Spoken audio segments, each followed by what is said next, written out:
10 years ago, but it was 2019, October 2019. But it felt like 10 years ago. And Olivia, it was for Emma Ramadan and Olivia Bay's translation of Me and Other Writing of Marguerite Duras, which the wonderful Dorothy Project. Yeah. It's very appropriate that yes. we were speaking for that event of Duras, and now Duras' protégé, Barbara Molinard. And I just wrote the foreword for your translation of The Easy Life by Duras. Coming in December of 2022. Right. It's so nice to see all of you here. It's so nice to see a crowd here at Brill. And thank you so much to Jisoo Kim at Feminist Press and everyone at Feminist Press. The book is so beautiful. So yeah, I guess we should start off by talking about Duras. I always feel very fond of the slight shaming I got on stage last time, but I realize all this time I've been pronouncing Duras' name wrong, but that's a very common thing. I mean, she's not alive anymore to correct you, so I like you correcting me. No, I like it. Yeah. So Duras is kind of so can you talk? I know you write about it in the quite excellent afterword in Panics, but I'm really interested. I mean, I love your translations. I usually feel if you translated a work that I want to read it, but they're very different. They're very different stylistically. I mean, they do have some, perhaps, commonalities, but I'm really interested in the very passionate, often aleatory way in which you decide to translate. Can you speak a little bit about Duras as this lodestar of sorts, and then how Panics came into being? Yeah, so I am obsessed with Marguerite Duras. I have a Marguerite Duras tattoo on my finger. I'm a fan. Wait, what is the Marguerite Duras tattoo? It says "Je m'enchante," which means I enchant myself, and it's a quote from the lover. She's looking at a photo, and she describes it as the photo in which she enchants herself. And that's not how it was actually translated in the translation of that phrase is really bad, actually. But I love that too. When we last met, now I'm remembering, and you were talking about all the other translations of Duras. Yeah, which are generally very good and excellent, but that particular phrase was no good. And but I was working on Me and Other Writing, which they have exactly one copy of here. So if you're interested, line up for it. So we had pitched it as this one unpublished translation of Duras's L'été Castelon, which is Summer 80.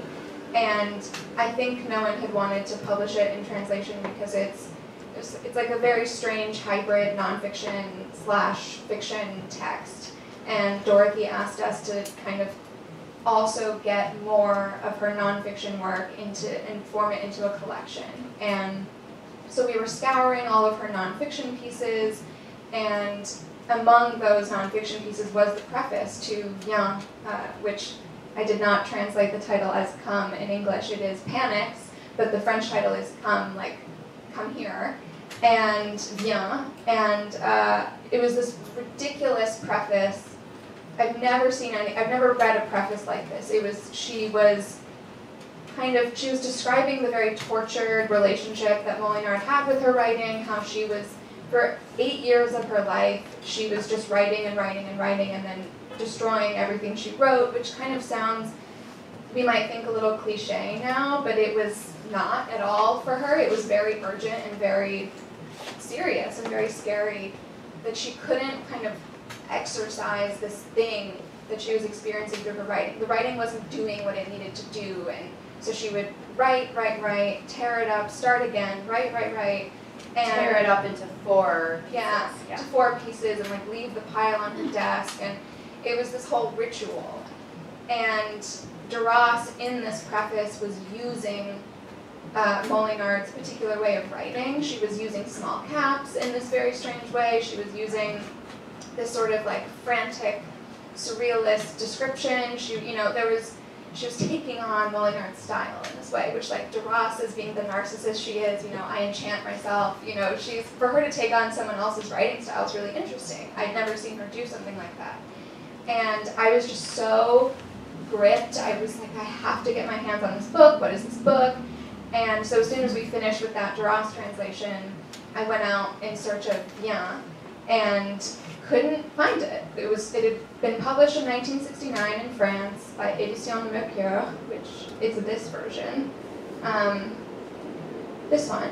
And then it was totally out of print. It had gone out of print basically almost immediately after it was published. Nobody cared. Duras stole these 14 stories from Molinard and was like, people need to read your writing. I am going to take this with my influence to a publisher and get you published, and people are going to understand the genius of your writing. And that's just not really what happened. So she did take the stories, they were published. This is the only writing of hers that we have that was actually preserved in some way.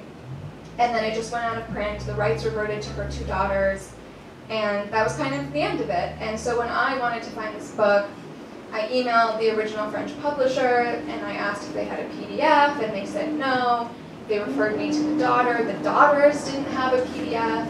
I tried to buy it, I couldn't buy it anywhere, and then finally through the Providence Public Library, through interlibrary loan, I got a copy of the book, scanned it all very legally, and then started pitching it, and now here we are. But the really exciting thing, I think, I'm jumping ahead a little bit, but the really exciting thing is that now that it has an English translation, it's also getting a new French edition, a new French publication, or it just did. Yeah, so now it's available in France again in this edition, which is, it's cool they used one of her drawings too. Yeah, I mean, the cover of this is so great, the snake and the... Well, I know this part's probably a little bit boring, but I have to say a huge thank you to Feminist Press, because there's her drawings, I can't do it with one hand, but Molinard's drawings are in here. Here's one on the inside cover. Her drawings and her paintings are in this edition, and that is the edition that the French used. Yeah, that the French used for the new edition. So this interior was copied for the new French edition. And when they were trying to typeset it, they had to email me and ask for my scans, my illegal scans, because they didn't have a digitized copy. And yeah, so it's kind of nuts. And through all this process also, I was in touch with Agnès Molinard, who's Barbara's daughter, who had a lot of opinions, but which makes sense because it's her mother's work, it's her mother's writing, and I think she was sort of like... Had her mother told her what to do with her writing at all, or? My impression is they just sort of accepted that this was going to be out of print and no one was going to read it, and it was sort of a sad thing, but also I think her mother's relationship with writing was so sad that it was almost sort of like, well, she didn't really want people to read it while she was alive, and so, okay, if it's out of print.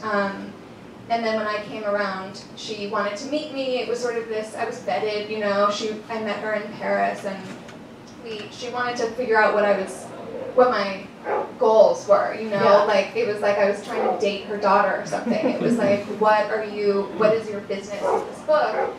And we had a lot of conversations through the pandemic. She invited me over for lunch a few times, and we just kind of developed this understanding and this trust, and then, I think her finding out that it was getting the new French publication was really what solidified this. It became a really powerful thing for her too. Sort of memorial or living archive, or... Yeah, for her mom's work to be back in circulation in French is kind of amazing. Also, this is the 60s in France, and, Barbara Molinard's husband was, at the time, a pretty well-known artist. Yeah. Yeah, he was a photographer. His photographs are in an NYRB book. Yeah, the Paris Vagabond. Yeah, Paris Vagabond. And also he did a lot of I looked him up. I hadn't heard of him, but he did a couple of sort of surrealist horror films as well. Yeah, that tracks. Yeah, it does track. Yeah, versus the photographs. So there's also perhaps this sense of being kind of like the wife figure who's working in the studio. That seems to be what the bio says in the 40s and the 50s. She was mostly assisting her husband. Yeah, she was working in his studio with him for a long time. They had 2 daughters.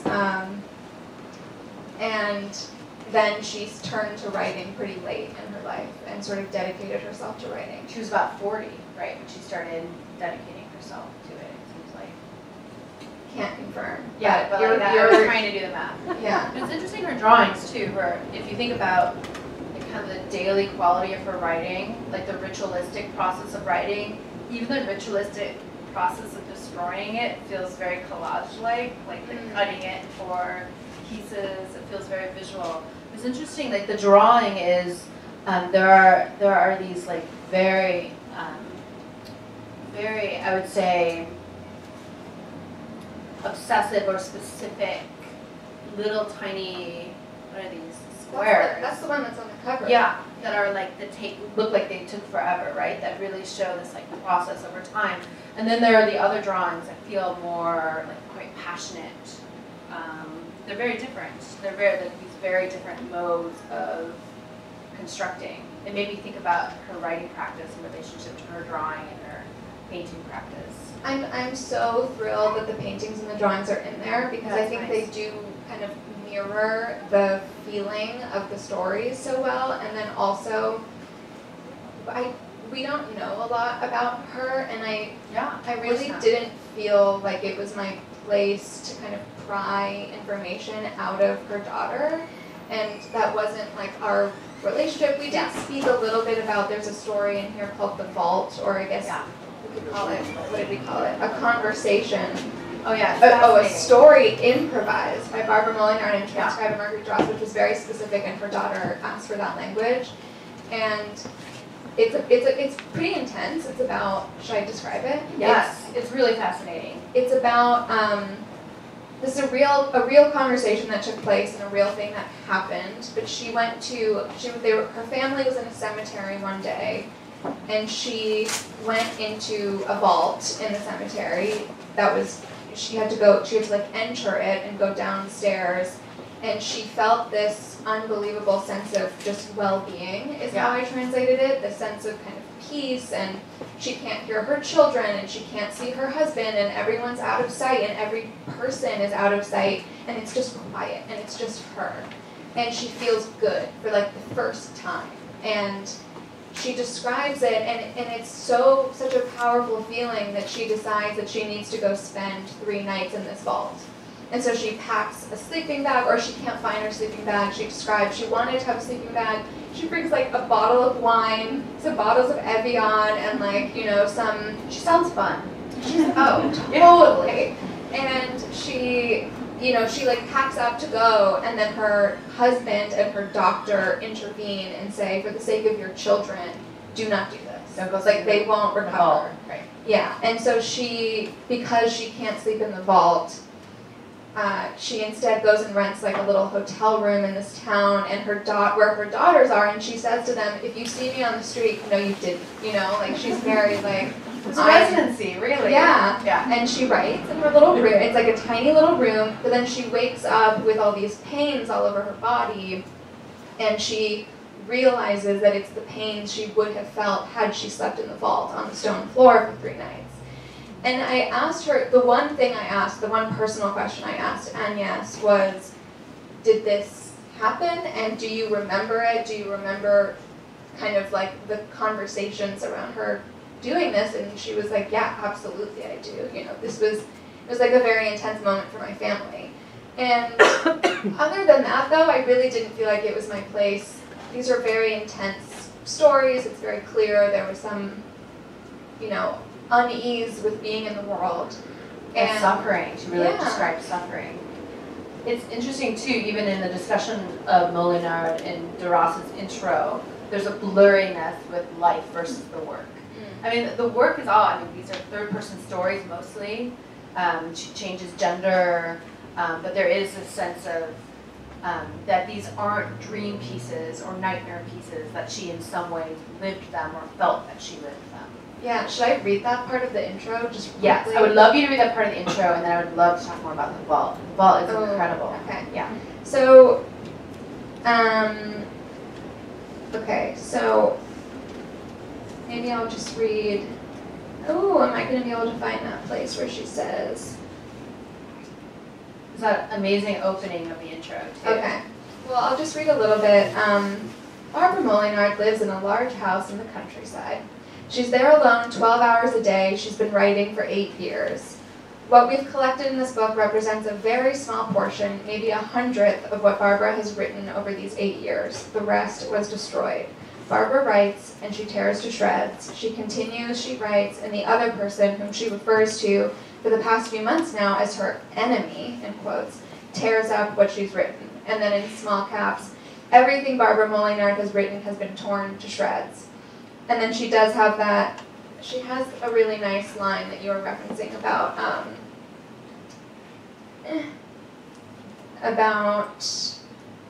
how they're not stories, that they are lived, but I can't find it. I'll mull on it. See. Oh, here we go. What readers will find here is neither invented nor dreamed. It's a record of lived experience. Yeah. Writing is a part of that. Writing is lived. It is a step in the walk of suffering. Without it, the constant suffering would not have been bearable. Of that, I am sure. I have to wonder what their friendship was like. Oh, yeah. It's the 60s. Duras is also like, working for like lefty organizations in France. Like, what was? Do you know if she was involved at all in politics in the 60s?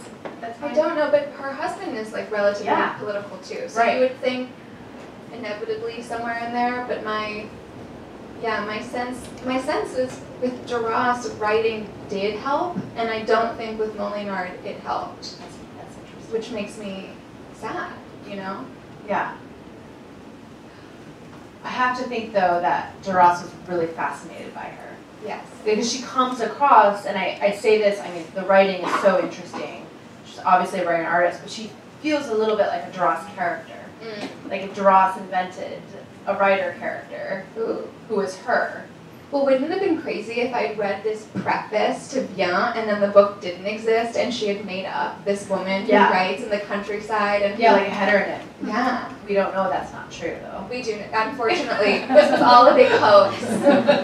No, it's a hoax. That's like I wrote these 60 stories. years. I am the author. I'm the translator taking over authorship. I do like that though.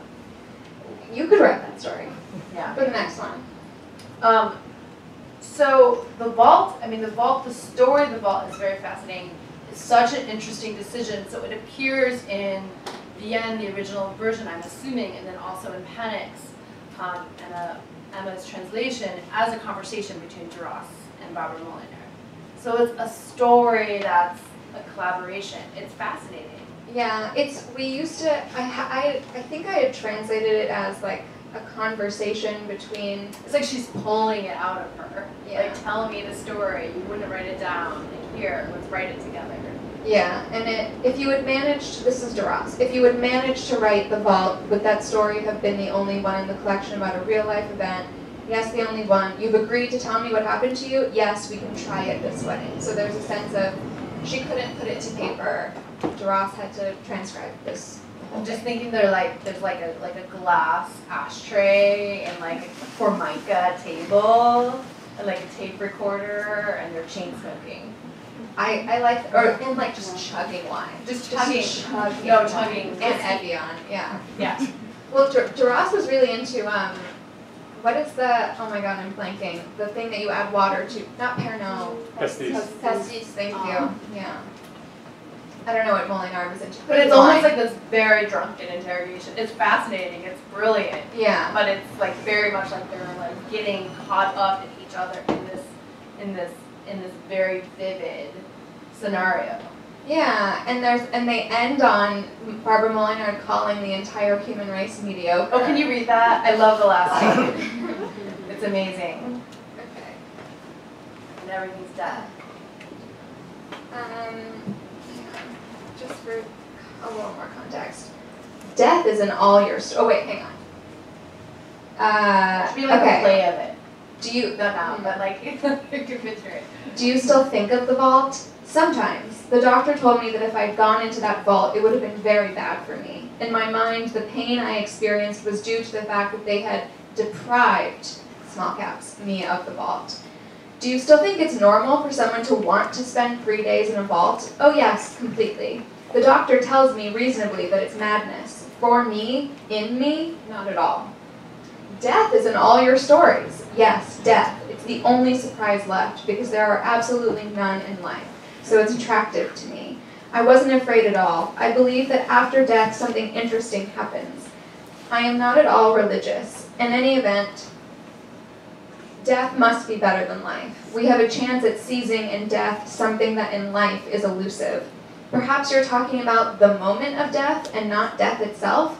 No, I don't think about the moment of death. That doesn't interest me. What is the void? It's this. The void is what we live. It's bullshit. It's in everything. The cities, the people, the human race should be better. We are very mediocre. You said to me, maybe I need to drug myself to be at my best. Yes, I won't seek to go beyond myself, to be inundated with myself. I would just like to be able to be myself. We should have play acted it. You're so right. Ah, imagine the possibility. I don't think I could do Duras though. Well, I guess you would be Duras. No, you would be Molinera. You'd be both of them. You've translated both of them. I could just So I guess hop you back would have and to forth. play act it. Yeah. Yeah. It's interesting too, like, even though it's so intense, and it gets so much to the border of that unspeakable thing, as her stories do, the voice, and I want to talk to you about, like, the voice, which you write about beautifully in the afterword, but I'm just going to ask you to talk about here. The voice of Molinera is somehow also very clear, very lucid, and almost detective-like in a way. What do you mean by that?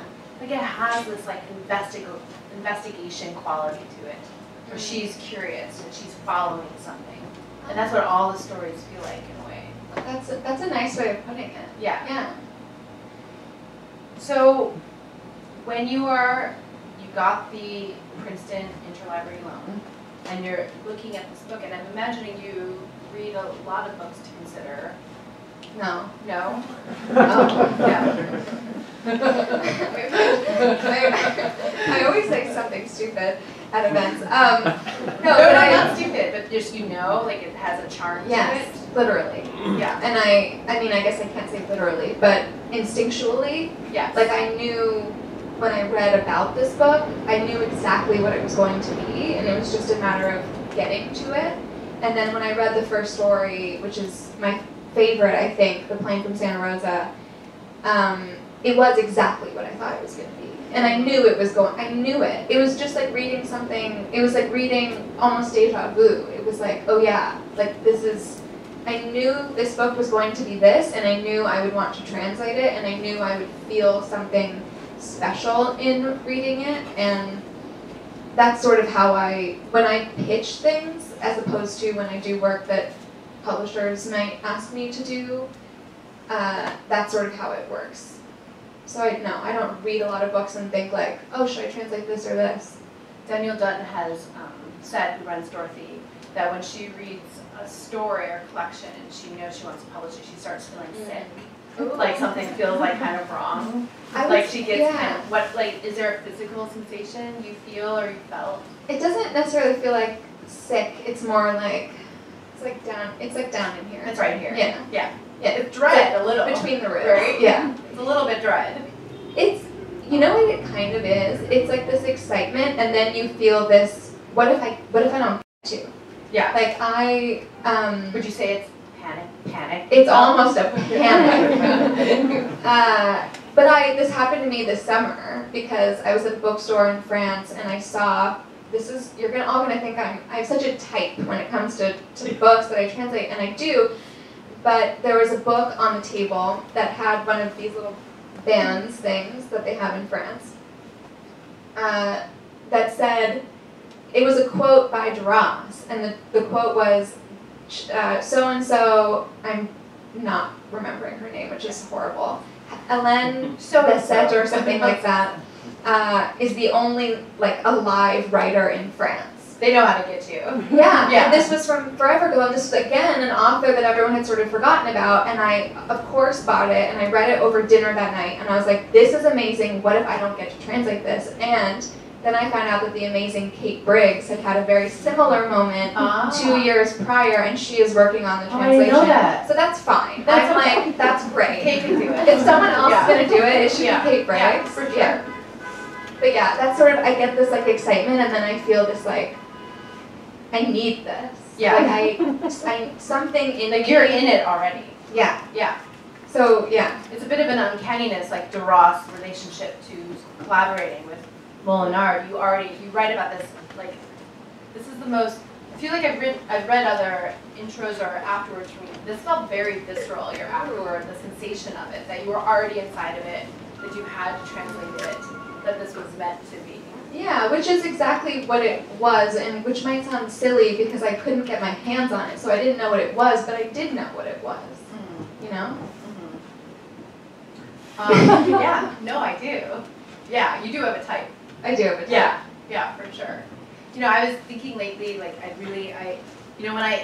was Rian Sosine who wrote a beautiful essay on this book, who told me about panics, and she's like, it's got animals and zoos and super morbid, and kind of, I was like, I have to read it. You know, it's like everything. Zoos and death. Zoos Those and are the two animals, points. people turning into animals, and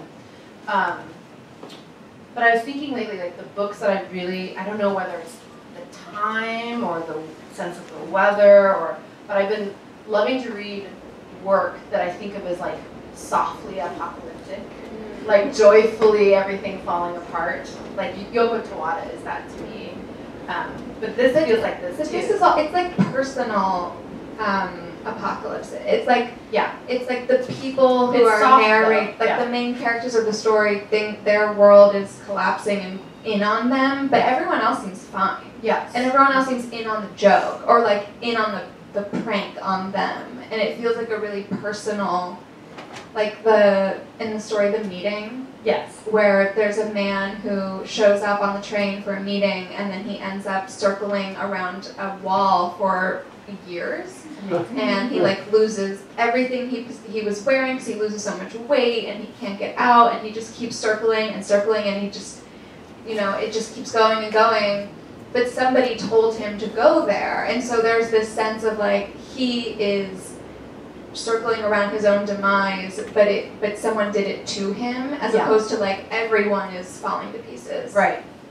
You know, I know you don't want me to bring up other writers, like, but Anna Kavan, like, she really reminds me of Anna Kavan quite a lot. Because there is this sense of, and they were both writing in the 50s, 60s. And Anna Kavan, when she started writing more apocalyptic work, like a silent piece or her stories, you know, she was asked by her publisher, Peter Owen, why she's like turned from this more realistic domestic work to this things falling apart, personal persecution. She said, that's how I see the world now. And you get this sense of this gaze with each of these stories. Have you read Miss Brill, the Catherine Mansfield story? No. Oh, yes. That, to me, feels like it could be in this book. Yeah. Like the plane from Santa Rosa, they're the same woman. And I taught last year those two stories side by side because they were writing at the same time. It's very similar. It's like women who are kind of going about their business and don't really realize that that there's something between them and everybody else. Yes. But other people are picking up on it, and you get their reactions to the main character in the story. To me, it's like, it's those two stories side by side are eerie. Well, I thought too, the zoo story, which is so amazing. The Cage. The Cage reminded me so much of Liz Spector's The Buffalo too. But I will, which is also like a woman is at the zoo and goes like erotically mad like at the zoo. Yeah. But what's interesting though about Molinard, and it reminds me of the section that you just read about death being a surprise, her stories are really surprising in a way that these other authors were bringing up have that kind of continuity of worldview and beautiful stylistic choices and atmosphere. But I don't think I've read a published writer like this whose stories take so many turns. Yeah. Yeah, and then in a certain way they're taking a lot of turns, but they're also really circular, and they're like maddeningly the loop, like her little drawings. Yeah. There's that looping movement to them. that. Yeah, they're really claustrophobic, and they're really, yeah, they're always kind of tragic, and they're always sort of circling around something, and you want the characters to just stop going along with it, but they can't find. But you brought up Leonora Carrington, and there is that like sense of that, but her stories can be quite short. Molinard will do something. There'll be a character will go somewhere, and then it will completely change in the middle, and then it will go somewhere completely different. Yeah, I'm blanking on the name of it now. But the weirdest story in here, I think, is there's a guy who like. With the hand. Oh yeah, is it the severed hand? Yeah, the severed hand. So his hand gets cut off at the beginning, and you're like, where could things possibly go from here? And then he lives out like a full adventure with no hand, and he ends up like in a basement shelling beans. Yeah. Literally shelling beans. The feel of the beans. There's like and how then seething the beans are on his skin. And then a baby is there, and the Baby's baby there. runs off, so he has to go rescue the baby, and it's like, what is going on? Yeah. That's the weirdest one. Yeah.